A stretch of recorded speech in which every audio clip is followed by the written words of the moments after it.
Olá, sejam bem-vindos aos Cenários. Eu sou a Kerlia Chaves, editora-chefe na Trends, e hoje nós vamos trazer um bate-papo sobre a nova reforma tributária.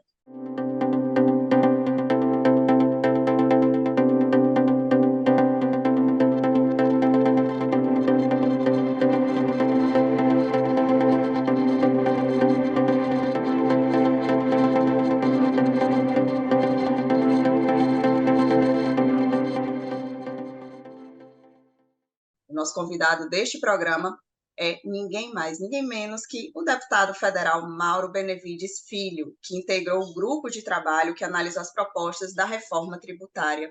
Tudo bem, doutor deputado? Seja muito bem-vindo aqui aos Cenários. Olha, que privilégio para mim, né? Estar aqui com todos vocês. Os Cenários têm dado uma contribuição extraordinária, né, para o clarear de pontos relevantes para o empresário, para a economia cearense, a economia brasileira, enfim, quero contribuir com esse discernimento nesse momento que nós estamos vivendo hoje. Perfeito. E só retificando, não é doutor, é professor, não é isso?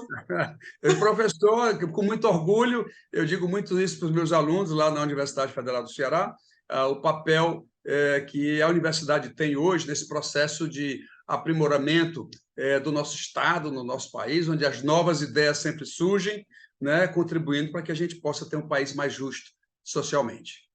Perfeito, então vamos começar os nossos cenários.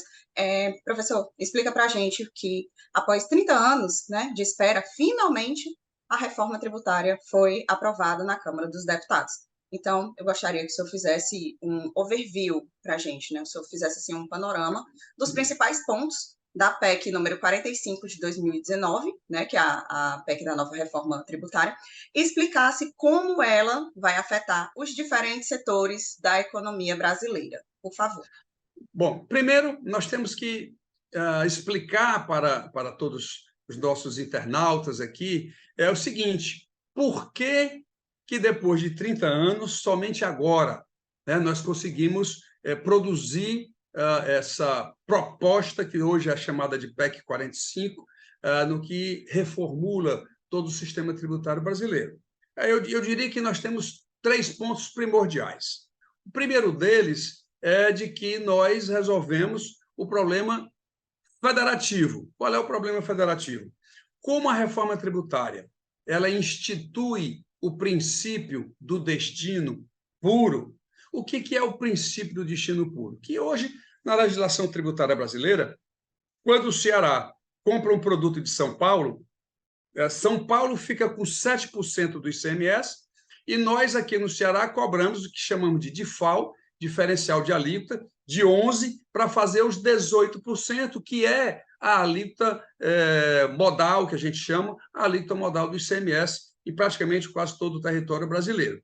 Com a reforma tributária, esse 7% da origem vem todo para o destino. Então, 11 mais 7, 18. Portanto, 18% do tributo fica integralmente para o Estado consumidor.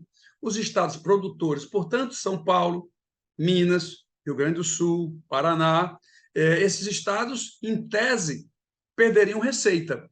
Então, era difícil você fazer essa solução. E aí, a minha contribuição, como você já falou, eu sou um dos 12 deputados, nós temos um grupo de 12 deputados, a Câmara tem 513 deputados naquela casa, que nós encontramos a seguinte solução: os estados consumidores que aumentam suas receitas, nós vamos tirar um percentual desse crescimento, entre 3% e 10%, e aí, desse bolo formado de todos os estados que ganharam na reforma, eles vão devolver um percentual desse ganho para manter o mesmo nível de receita desses 7 outros estados produtores, no mesmo nível da arrecadação do ano anterior ao da publicação da emenda constitucional. Então, resolvemos um conflito que era muito antigo naquela época e que, portanto, acabou ficando muito mais tranquilo, né, de se realizar.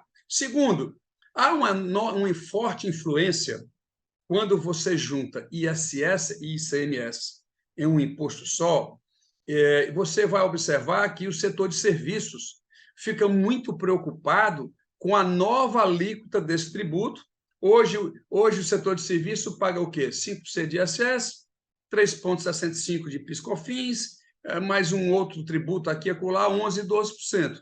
Quando ele fazia as contas que ia para 25%, olha, o setor de saúde, setor educacional, o de transporte coletivo, a própria construção civil, era realmente eu diria quase um desespero o aumento de carga tributária. Esse era outro fator muito importante, porque eles exercem, e a gente tem que ser bem claro, uma pressão muito grande, né, do Congresso Nacional. Então, isso nunca foi buscado uma solução. E aí, qual foi a nossa contribuição? Em vez de ser uma alíquota única, nós resolvemos a minha solução, mesmo indo de encontro, ou seja, de uma alternativa do que o secretário da Reforma Tributária, Bernardo Api, propunha, que era ter uma alíquota só, e isso ensejava uma preocupação muito grande, nós resolvemos fazer pelo menos 3 alíquotas, que aí você pode calibrar um pouco menor essas alíquotas, e aí você já quebrou uma outra resistência, que era exatamente aqueles que são do setor de serviço. Então, e o terceiro ponto, finalmente, como era um único conselho federativo, o que é um conselho federativo? Você junta Estado, municípios e União, e aí você ia ter um conselho para disciplinar alguma regra que, porventura, não ficou clara na lei, enfim. E aí, alguns estados não queriam ficar junto com o governo federal. Simplesmente não queriam. Qual foi a solução? Fizemos o que chamamos de IVA, que é Imposto sobre Valor Agregado, ou Imposto sobre Bens e Serviços, dual.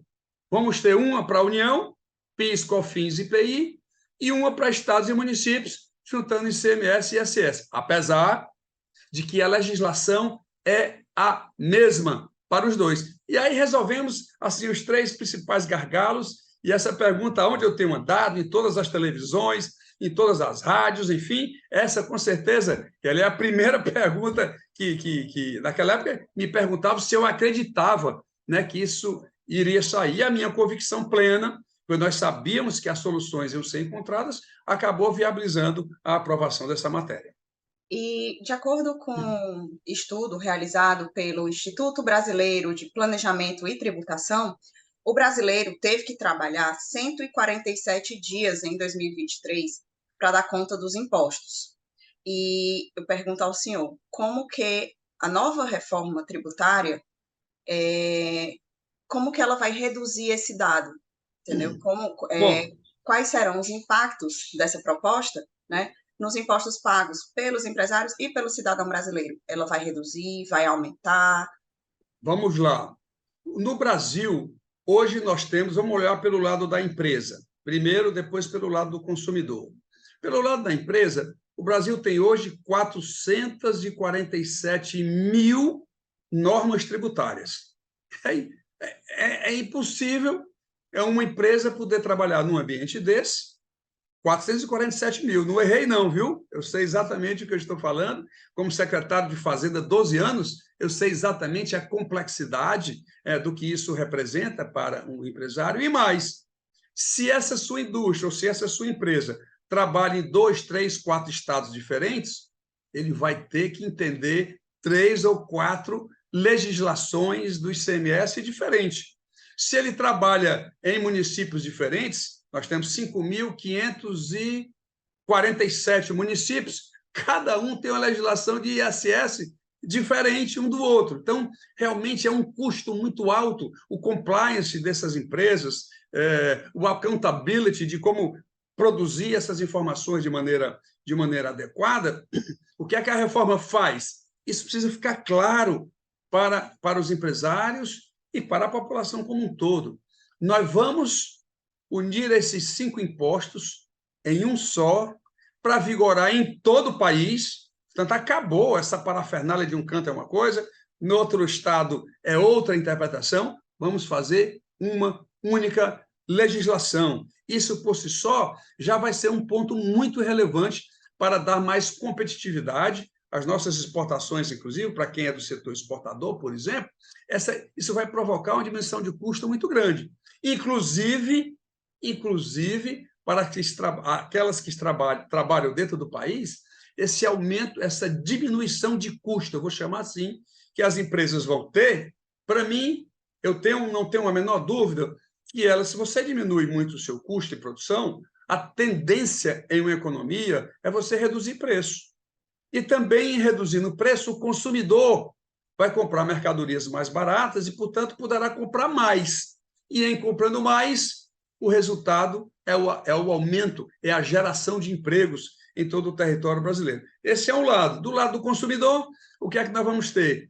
Como o que eu acabei de falar, o consumidor vai poder ter produtos no Brasil, produtos mais baratos, mais competitivos do que nós temos hoje, aqui vigorando no país. Isso é muito importante para que as pessoas entendam. Ainda há um temor, é verdade, de que no setor de serviço, não no setor industrial, setor industrial é inequívoco a redução de carga, hein? Não é só de legislação, não. Eles vão ter, o setor industrial brasileiro vai ter uma redução de carga tributária inequivocamente. O setor de comércio vai ficar mais ou menos igual, o setor de serviço está preocupado, porque que alíquota é essa que nós vamos calibrar.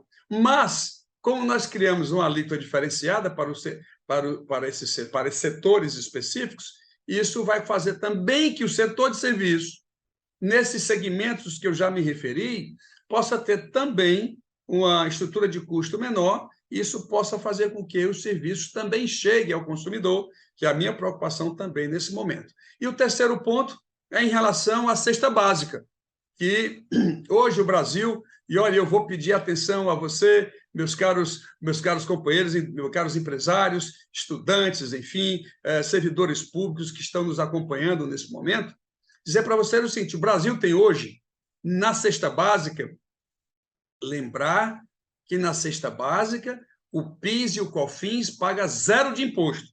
Zero de imposto.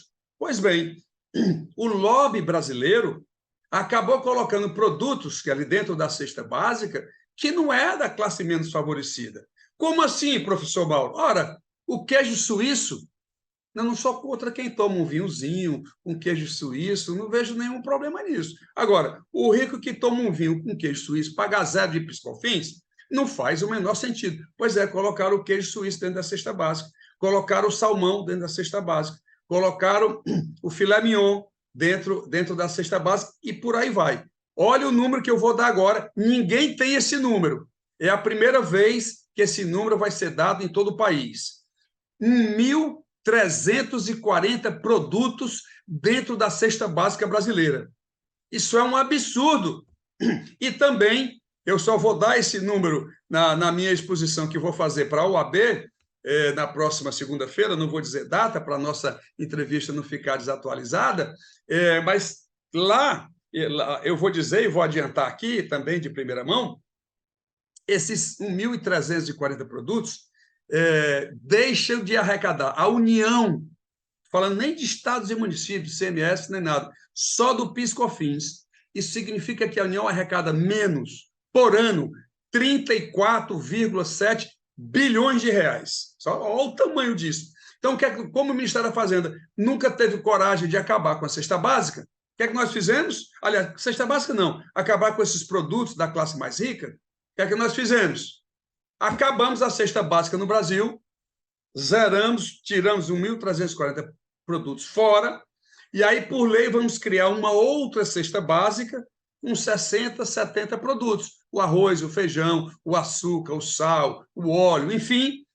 E isso aí pode desonerar o quê? Uma ordem de 3, 4 bilhões de reais. Isso significa que a União terá, de uma hora para outra, 30 bilhões de reais a mais na arrecadação e que, portanto, dando uma maior justiça fiscal, né, em todo o território brasileiro. Então, os menos favorecidos, olhando do lado do consumidor, eles vão para... E mais, nós estamos definindo que esses 60, 70 produtos, o Brasil vai ser o único país do mundo onde os produtos da cesta básica pagam zero de imposto.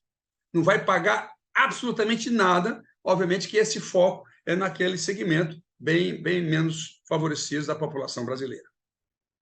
Mas é como o próprio nome diz, né, professor? Cesta básica. Básica. É básico.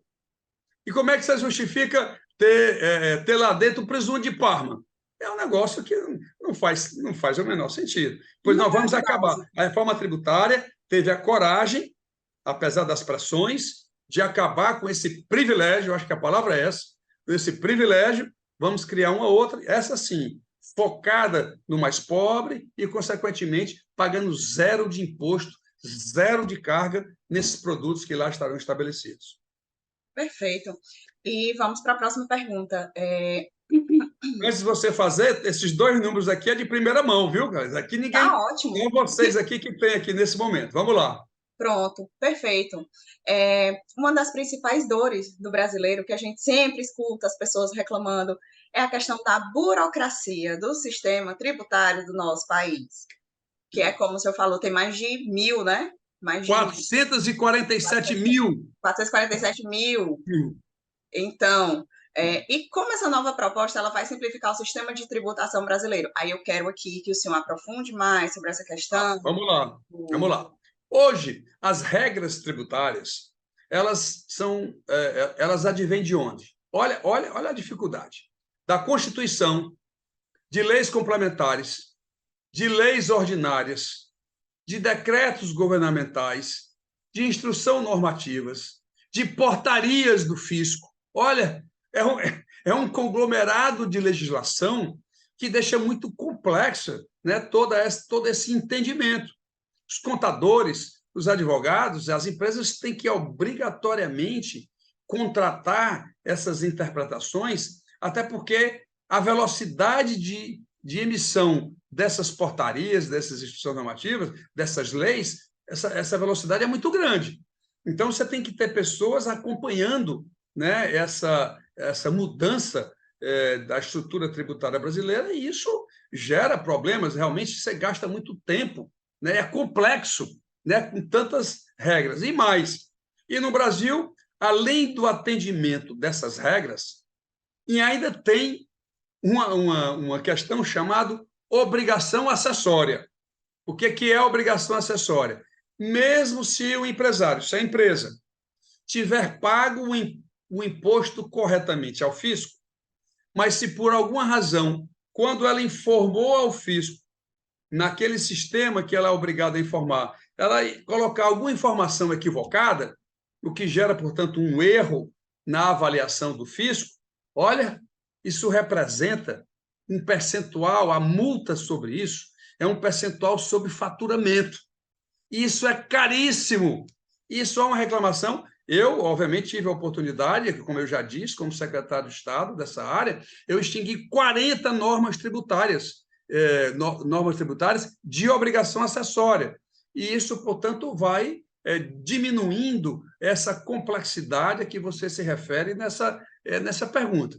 E, ao mesmo tempo, como eu já falei, se eu vou unificar essa legislação em todo o país, e sendo a mesma legislação, portanto, olha, a diminuição dessa complexidade vai ser bem menor, 1/10, 1/100 dessa dificuldade, né, que nós temos hoje para poder entender e cumprir essa legislação que hoje é exigida em todo o território brasileiro. A reforma tributária, ela vem sim cumprir esse papel, e eu acredito que essa resposta ela será, inclusive, imediata, porque quando você unificar essa legislação, nossa, até o setor de serviço, que acha que ainda tem dificuldades, que ainda vai aumentar um pouquinho a sua carga tributária, na hora que ele perceber essa diminuição, porque isso é custo para a empresa, essa diminuição de complexidade para poder atender às demandas da área tributária, nossa, ele vai virar uma outra empresa muito mais ágil, muito mais forte para poder agir no mercado, ser mais eficiente e reduzir preço. Eu vou sempre bater que a reforma tributária ela tem que ter, ao final, com essa diminuição de custo, a gente tem que cobrar depois das empresas que ela também reduz os seus preços, porque senão simplesmente eles chiaram tanto durante todos esses anos, 34 anos que se fala nessa história, nunca aconteceu, agora vai acontecer, e em acontecendo, que o resultado na ponta para o consumidor seja realmente um preço de menor valor. E que isso estimule o dinheiro a circular aqui dentro do Brasil, né? Toda vida que você faz essa melhora na competitividade e na capacidade de consumo, aí você estimula a economia muito, muito fortemente. A atividade, o crescimento do produto interno bruto brasileiro, que hoje é muito baixo, em função até de outros fatores, como a taxa de juros, que é extremamente... O Brasil tem hoje a maior taxa de juro real do mundo. Não é só da América Latina ou da América do... Não, da América do Sul, não. O Brasil tem a maior taxa de juro real. O que é real? É aquele valor que excede a variação da inflação, que excede a inflação. Pois é, hoje é da ordem, se a inflação prevista é 4 e a Selic é 13, nós estamos falando aí de 8,2%, 8,3%, que não existe. E isso acaba dificultando, né, a expansão das empresas, porque o crédito fica muito caro e aí a expansão, com certeza, ela é diminuída. Aproveitar aqui que a gente está falando dessas questões econômicas, né? Vamos falar agora como que a reforma tributária pode estimular o crescimento econômico e diminuir as desigualdades no Brasil, que é o que a gente tanto luta. Bom, nós vimos, então, já tratando desse assunto, como nós falamos agora, né? Aumentar a atividade econômica é ponto principal. E eu vou dar um número aqui também importante. Nas simulações que nós fizemos, a reforma pode ampliar o que nós, economistas, chamamos de PIB potencial. O PIB é o Produto Interno Bruto, é o somatório de tudo que se produz de bens e serviços em uma economia durante um determinado período de tempo. Então, o PIB ele poderá ser ampliado em até 15% do PIB potencial, aonde nós poderíamos chegar com a estrutura da reforma, pela diminuição de custo, pela simplificação. Né? Nos estudos do Banco Mundial, o Brasil é tido como o terceiro país de maior complexidade de tributação do mundo. Do mundo. Então, essa atividade, ela com certeza vai ser estimulada por esses fatores de simplicidade, uniformização, aumento de competitividade, inclusive no setor externo. Tudo isso fará com que esse PIB potencial pode crescer. A única coisa que fica faltando para somar a reforma tributária é aquilo que eu falei há pouco. Eu preciso ter no sistema bancário brasileiro uma taxa de juros que seja compatível com a rentabilidade do negócio. Porque hoje, se eu montar uma empresa, a rentabilidade desse negócio não paga o custo de captação do dinheiro ou para um capital de giro, ou para uma ampliação da minha empresa, ou até mesmo para a instalação da minha empresa. Ora, se a rentabilidade do meu negócio é menor do que o custo de captação no sistema bancário, eu estarei fadado a não aumentar, né, o processo produtivo brasileiro. Então, se você somar a reforma tributária, que é a sua pergunta, juntamente com essa nova estrutura do acesso ao crédito, que é o que nós falamos, e no Brasil o acesso ao crédito, apesar de ter aumentado de 24% para 48% do produto interno bruto, mas precisamos expandir ainda mais para que o PIB possa crescer, possa se desenvolver, e esse, inequivocamente, também será um dos fatores que a reforma tributária fará aqui no país para que a gente possa ter esse crescimento. E segundo, tratando a questão tributária, lembrando dos menos favorecidos, ou seja, colocando cargas tributárias em produtos, cargas tributárias menores em produtos que são caracterizadamente de pessoas menos favorecidas, ou seja, os mais pobres, você já dá o primeiro conceito de redução de desigualdade. Agora, nós estamos trabalhando somente a questão do consumo, porque na matriz arrecadatória brasileira, quais são os 4 eixos de arrecadação no país? Folha, patrimônio, renda e consumo. Isso é mais ou menos o que o sistema capitalista hoje, em qualquer parte do mundo, tem. Né? São esses 4 eixos de arrecadação. Nos Estados Unidos, por exemplo, o consumo só representa 16% da sua arrecadação. O grosso é patrimônio e renda. Aqui no Brasil, o consumo é 49%, é quase metade da arrecadação. Por isso que se diz que o Brasil tem um sistema tributário mais regressivo do mundo, é o terceiro pior, né, na realidade, desses 162 países que o Banco Mundial cataloga, nós somos o terceiro pior do mundo. Por que, professor Mauro, que é assim? Porque o pobre, ele gasta praticamente 100% da sua renda no consumo. Ele não tem dinheiro para poupar, como tem o rico. Então, proporcionalmente, o pobre paga mais imposto, tem uma maior carga tributária do que tem o rico. Então, o Brasil precisa, para dar uma igualdade, uma diminuição da desigualdade, como é a sua pergunta, nós temos que fazer a segunda etapa da reforma, que é a questão da renda. Por exemplo, cobrar imposto de renda sobre distribuição de dividendos acima de 10 milhões de reais. O mundo inteiro cobra. Só não cobra o Brasil e a Estônia. Mas o mundo inteiro cobra. A empresa apurou o seu lucro, quer compartilhar, ela tem uma decisão a tomar. Ou ela distribui dividendos para seus acionistas, ou ela fica com dinheiro para ampliar os seus investimentos. Ela tem essa escolha. Se ela decidir ficar com o dinheiro para expandir o seu negócio, ela já pagou o imposto de renda da pessoa jurídica, então ela não vai pagar mais nada. Agora, se ela decidir, desse lucro, distribuir dividendos, inclusive para pessoas físicas, vai ter. A pessoa física vai pagar o imposto de renda. Porque hoje eu conheço um banco que distribui para 4 membros da sua família dividendos da ordem de R$ 1 bilhão, pagando 0 de imposto de renda.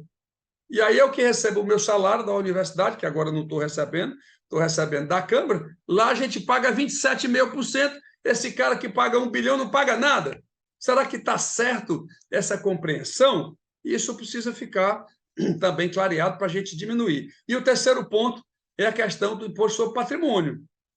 Hoje, o Brasil é muito baixa a taxação do ITCMD, por exemplo, que é um imposto de transmissão de causa-morte e doação. Esse é um imposto relevante para os estados, ainda é pequeno. E essa alíquota máxima no Brasil é 8%. E aí eu pedi de propósito a alguns colegas meus, professores, que foram aos Estados Unidos fazerem lá um aprimoramento de 6 meses, eles pesquisaram isso. E aqui vai mais uma informação. A menor alíquota de patrimônio nos Estados Unidos, que é o país mais capitalista do mundo, e o brasileiro adora dizer, porque nos Estados Unidos é assim, porque nos Estados Unidos é assado, todo mundo gosta de se comparar com os Estados Unidos. Pois vamos comparar também lá também. Pois é, lá o imposto é de 20% a 42%. Como a alíquota de doação é menor, por isso que nos Estados Unidos muitas pessoas não entendem, porque a cultura de doação é muito forte dos ricos, das fundações, porque lá, se um rico morre, 42% da sua riqueza é do governo. Nos Estados Unidos, hein? Você precisa saber disso. Mas lá, dependendo do extrato, você tem até 5 milhões de dólares de isenção para pagar. Mas para esses ricos de 70 bilhões de dólares, 60 bilhões de dólares, isso não vale absolutamente nada. Então, esses aprimoramentos, além dessa estrutura de consumo que nós falamos aqui, isso precisa ser aprimorado e nós vamos fazer isso na segunda etapa. Na renda e no patrimônio já está na reforma, tá?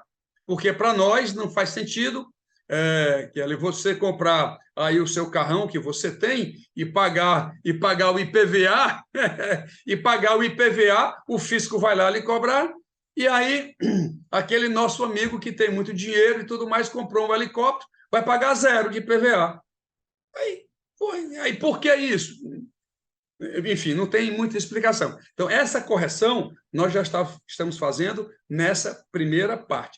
Veja que todo esse acréscimo de tributação não é sobre produto que já tem tributo. A reforma tributária não vai aumentar carga tributária desses produtos todos hoje existentes. O que tiver de aumento vai ser em algum segmento que não paga nada no Brasil. Exatamente, é bom a gente diferenciar, porque senão vão dizer, vão aumentar impostos. Não tem nenhum aumento de imposto. 0.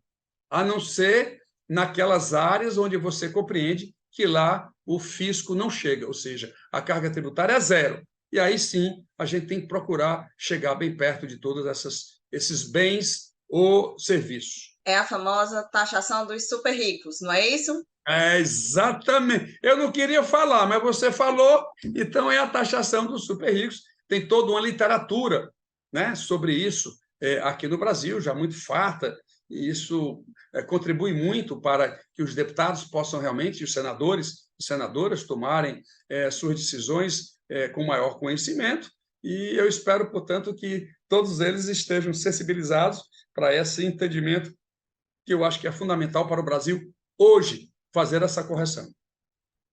Perfeito. E conta para gente, professor Mauro, como que é a união desses impostos, né, que o senhor falou, que vai ter o imposto da União e o imposto para estados e municípios. Então, explica para a gente, né, bem miudinho, como a gente diz, né, como que vai ficar a distribuição dos recursos entre os estados brasileiros? Pronto. Bom, então o IBS ele vai ser ISS e CMS, ou seja, estados e municípios, e a União vai ter a CBS, que é PIS, COFINS e IPI. Separado, porque, inclusive, São Paulo dizia muito para mim, o governador Tarcísio, o secretário Yoshida, lá da Fazenda do Estado de São Paulo, São Paulo não quer ficar dependente do governo federal, não. Então, nós não podemos ficar juntos. Então, nós fizemos o IVA dual, onde a União fica numa parte, IVA é outro nome para o IBS, e estados e municípios no outro. Como é que isso será aferido para o repasse para estados e municípios? Porque no processo de arrecadação ele vai ser identificado o estado aonde está sendo comprado o bem ou o serviço. E aí, por esse código de onde está sendo cobrado, você paga, vai para esse Conselho Federativo. E como é que funciona esse Conselho Federativo? São 27 estados, ou seja, cada estado tem uma representação, e os municípios vão ter 27 representantes. Portanto, essa representação será paritária. Mas aí os estados do Sul e Sudeste conseguiram emplacar na Câmara um outro detalhe. Um outro detalhe. Querem paritário? Tudo bem, paritário. Mas, para ser aprovado, a população desses estados tem que representar, no mínimo, 60% da população brasileira. Ou seja, isso foi uma forma encontrada para que os estados sul e sudeste pudessem ter um poder de veto, né? Eu acredito, aqui é uma opinião minha, singular, é de que o Senado Federal, como é uma casa mais equânime, né, que cada estado, independente do tamanho, tem 3 senadores, lá eu acredito que o Senado possa fazer uma redução desse percentual, que vai ficar muito difícil você aprovar qualquer alteração nesse sentido. Então, é fácil a identificação. E por que não vai direto para o Estado logo? Por uma razão muito simples. Porque vai para o Conselho, de lá eu vou tirar aquilo que eu expliquei na primeira pergunta, um pouquinho da arrecadação dos que estão ganhando, para poder repor aos estados que estão perdendo. Ou seja, os estados produtores perdem e os estados consumidores ganham, porque esse imposto será cobrado no destino puro. Ou seja, fica com o tributo quem está pagando. É um conceito mundial. É um conceito mundial que aqui no Brasil você tinha origem e destino, né, para poder fazer. Então, não é nada sofisticado, sistemas já existem, e isso facilmente será devolvido a estados e municípios para que a gente continue tendo essa situação de tranquilidade no que concerne, né, o tamanho dessa arrecadação. Vamos falar agora de mercado internacional. Quais serão os impactos da reforma tributária no comércio internacional do Brasil? Tanto Brasil vender como comprar. Tá. Primeiro, os 2 conceitos que eu ainda não explicitei e que é muito claro na reforma tributária. Não se tributa produto exportado e não se tributa investimento, bens de capital. Como secretário de Estado da Fazenda, desculpe dizer isso de novo, mas quando a indústria do Ceará comprava uma máquina de São Paulo, São Paulo não abria mão dos 7% dele lá. Mas os 11% do Estado do Ceará desde quando eu coordenei o CONFAS, que é o Conselho Nacional de Política Fazendária. Lá, o estado do Ceará tentava dar um exemplo para o Brasil. Quando entrava no Ceará essa máquina, o Ceará nunca cobrou imposto sobre investimento. Então, dois conceitos que agora, independente de quem quer que seja, é um princípio constitucional, você nem paga tributo sobre investimento e nem vai pagar tributo sobre exportação. Então, e aí já vai respondendo a sua primeira pergunta, não se exporta tributo. Segundo ponto, ao não fazer isso, você vai, portanto, permitir que as nossas empresas internacionalmente sejam mais competitivas, seus preços fiquem melhor adequados ou compatíveis com os preços que possam ser cobrados no mercado internacional. E ainda, olha o terceiro ponto agora, toda empresa exportadora, ela compra insumos do Brasil, insumos dentro do Brasil, produz e vende lá fora, empresa exportadora. O ICMS que ela pagou desses insumos para poder produzir o bem que vai ser exportado era para os estados brasileiros entregar de volta aquele ICMS pago, porque ele não vai poder se creditar porque ele não pagou na saída, porque ele exportou. E esse dinheiro raramente é devolvido para as empresas. Isso é um aumento de custo, tá certo? Até porque a União, em 97, criou a Lei Candir, dizendo para os estados, não cobre o ICMS nas exportações, fiquem tranquilos que eu compenso vocês por essa não cobrança. Pagou os 3 primeiros anos e depois só Deus sabe o que foi feito.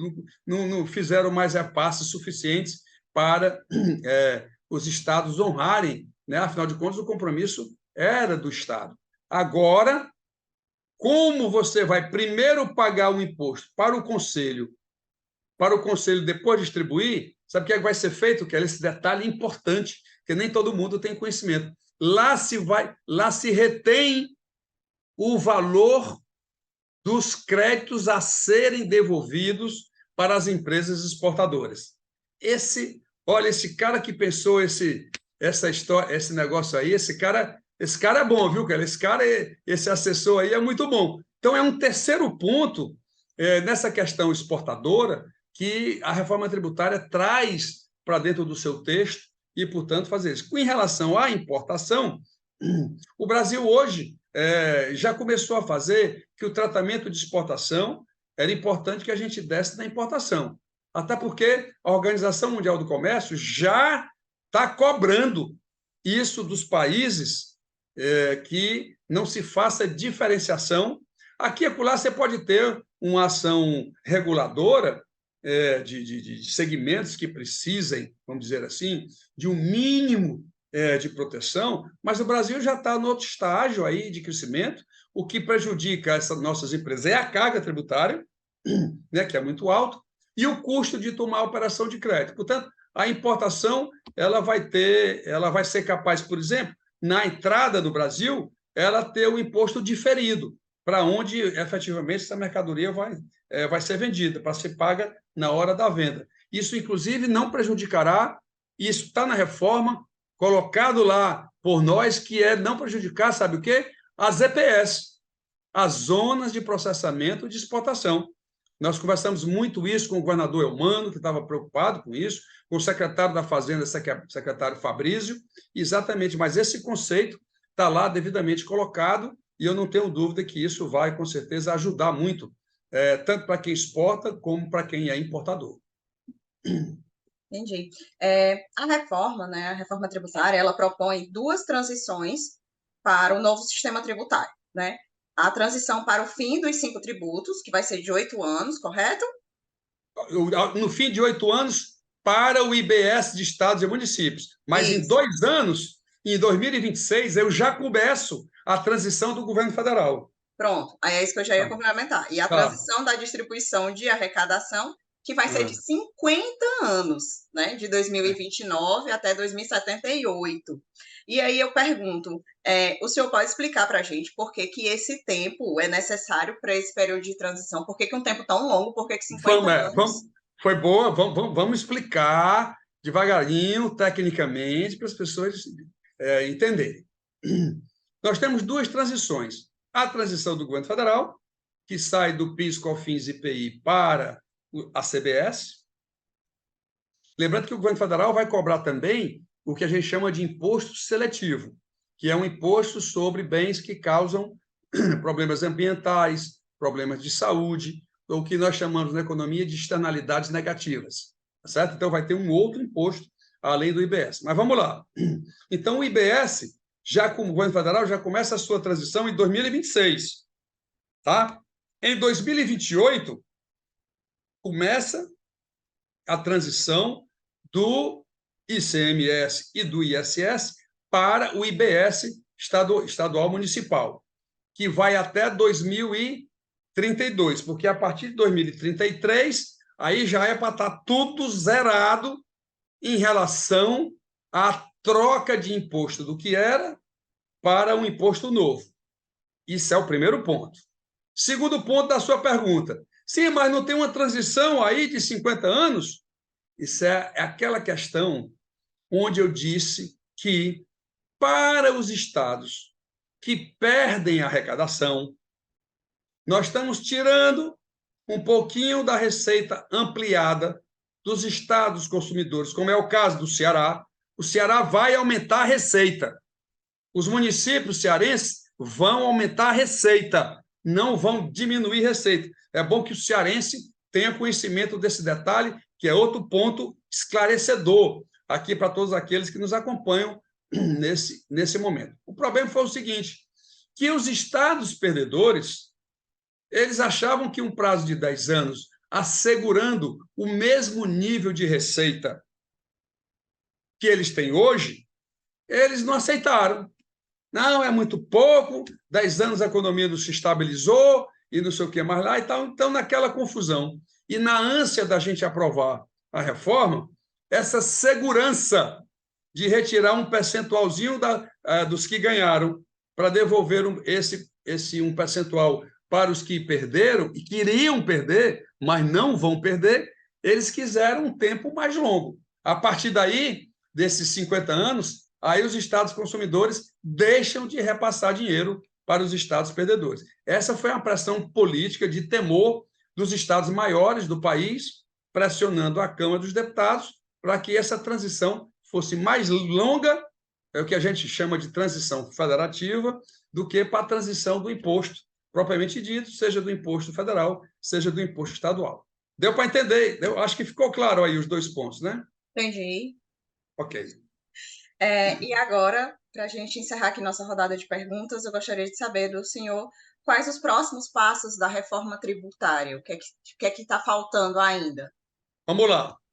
A reforma tributária ela foi aprovada na Câmara dos Deputados, mas o Congresso brasileiro é bicameral, ou seja, ele tem dois apoios, a Câmara e o Senado. Porque na Inglaterra, por exemplo, você vai ter países onde o Parlamento Federal ele é unicameral. Mas, enfim, o Brasil, Câmara e Senado. Nós aprovamos, o Senado agora vai se debruçar sobre aquilo que nós produzimos. E é um direito do Senado implantar algum outro conceito, alguma outra reflexão sobre a reforma tributária.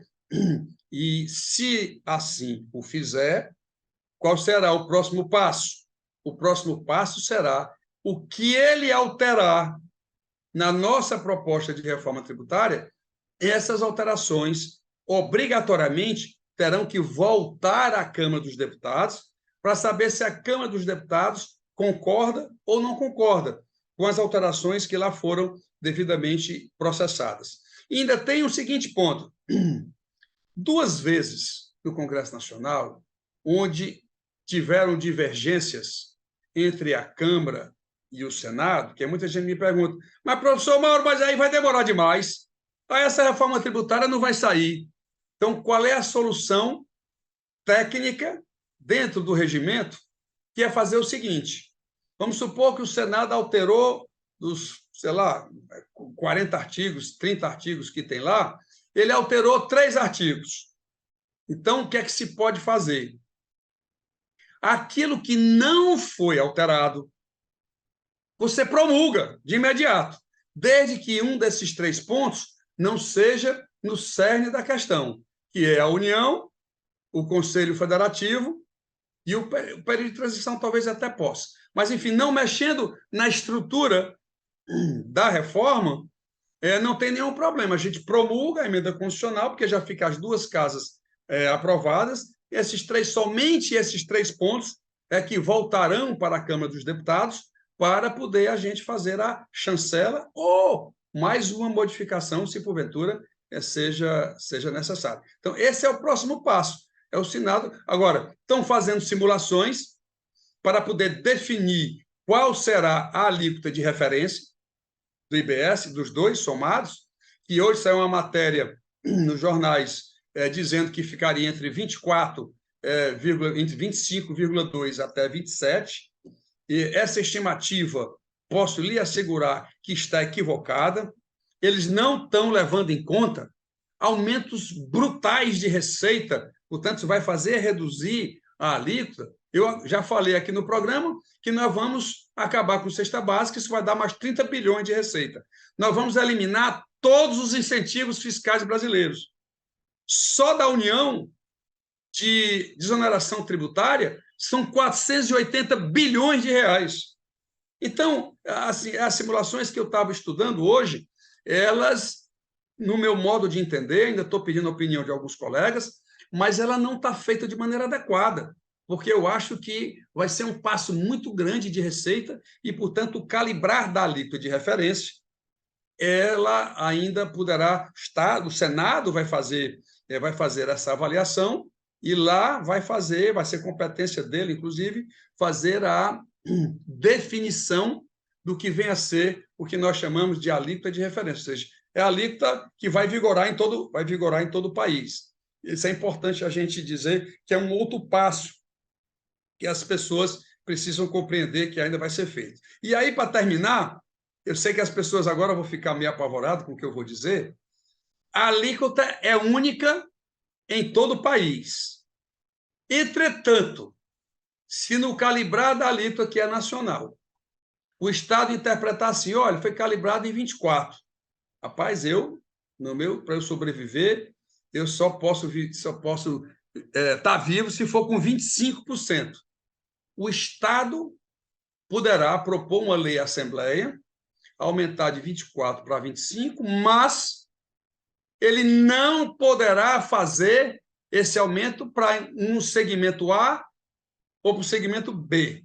Se ele propuser esse aumento de 1%, é para todo mundo. E aí fica difícil ele conseguir que isso venha a ser aprovado. Mas essa possibilidade ela existe lá no texto constitucional brasileiro, mas eu fiz questão também de já mencionar isso aqui para não parar nenhuma dúvida quanto a isso. Muito difícil que isso venha a acontecer, mas essa prerrogativa está lá estabelecida. Eu posso só fazer uma pontuação? Vamos lá. O senhor falou uma coisa que diz que ia acabar com a cesta básica. Na verdade, é só lembrando do que o senhor falou antes nas perguntas anteriores. A gente não vai acabar com a cesta básica, a gente vai fazer uma cesta básica justa. Justa. Não é isso? É exatamente isso. Acaba a cesta básica dos ricos e vamos criar agora a cesta básica para quem precisa. Esse é o foco da reforma tributária. E ao definir, em vez de 1.300 produtos, 50, 60, 70, 80, o que for, vamos definir a cesta básica com alíquota zero para todos os produtos. Isso também é inovador na nossa legislação. Perfeito. E só para a gente encerrar aqui o programa, é mais uma curiosidade.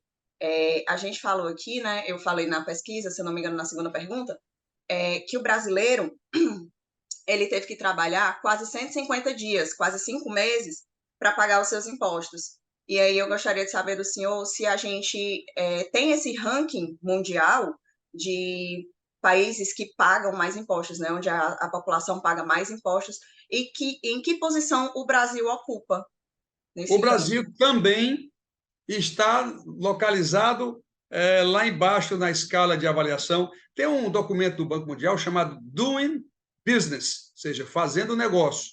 E lá é fácil você detectar, né? Inclusive eles calculam o número de horas, no caso dias que você falou, o número de horas que o brasileiro tem que trabalhar para poder, a empresa também tem que colocar dentro do seu trabalho, lá dentro, em vez de ser só produção, tem que colocar lá para apurar o imposto que vai ser pago, que é praticamente o quarto ou quinto pior do mundo.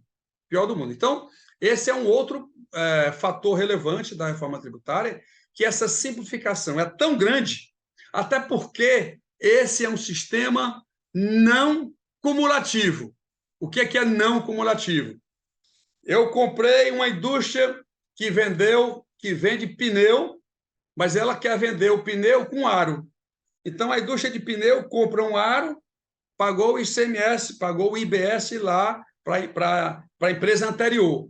Ele traz para a sua empresa, coloca o pneu e vende o pneu inteiro, né? O pneu e aro. Quando ele apurar o imposto a ser pago, ele vai deduzir o imposto que já foi pago para comprar o aro. Então, é não cumulativo, portanto, a simplificação, olha, é enorme. E eu não tenho dúvida, portanto, que as nossas empresas, neste caso, com certeza terão uma vantagem muito grande dentro da nova sistemática que nós estamos estabelecendo e acabando com esses 34 anos aí de tentativas de fazer reforma, mas esse objetivo nunca foi alcançado. Muito bem. E agora, para a gente encerrar aqui o nosso programa, eu convido o professor Mauro Benevides a fazer essas considerações finais. Professor, a palavra é sua. Bom, minha primeira palavra é agradecer ao Trends, aos cenários aqui que me deram a oportunidade de tratar um tema que pode parecer complexo, mas a gente tenta colocar assim, sem muita economês, para ver se as pessoas possam entender, na realidade, o objetivo dela. O objetivo é ter um Brasil mais célere, onde a atividade empresarial possa acontecer, onde a geração de emprego esteja no foco. O Brasil precisa, as taxas de desemprego ainda são muito elevadas, 8, 9, 10, 11, 12% da população economicamente ativa, são percentuais muito elevados comparado com outras economias pelo mundo afora. Fazer um sistema tributário mais justo, esse foco é importante, que a reforma tributária tinha que estar olhando, e eu espero, portanto, criar dentro de cada um de nós que esse país é viável, que isso é possível, que a gente é capaz, e puxando brasa da minha sardinha, dizendo que o Congresso Nacional, portanto, também tem essa preocupação em produzir ao país uma legislação que seja realmente reestruturante, ou seja, que o setor empresarial e os consumidores possam se sentir mais confortáveis, né, com o que está sendo montado, e que, portanto, que o país possa realmente deslanchar, vamos dizer assim, nesse mundo afora, para que nós possamos realmente sentir que vale a pena, cada vez mais, morar nesse país que tem recursos naturais, que tem brilhantes inteligências, né, em todo o país, e que aqui é o momento de se viver. Perfeito, um ótimo encerramento para aqui para os nossos cenários, né? E agora a gente chega ao final com essas palavras do professor Mauro, né? Agradecemos aqui a participação do senhor professor Mauro Benevides e dos nossos e da nossa audiência.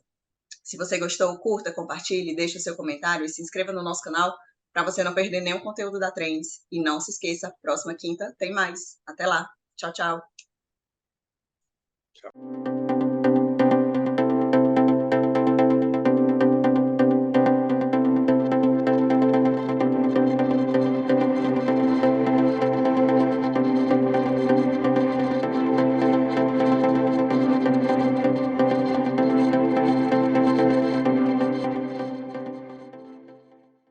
Inscreva-se no nosso canal, ative o sininho e fique por dentro dos melhores conteúdos.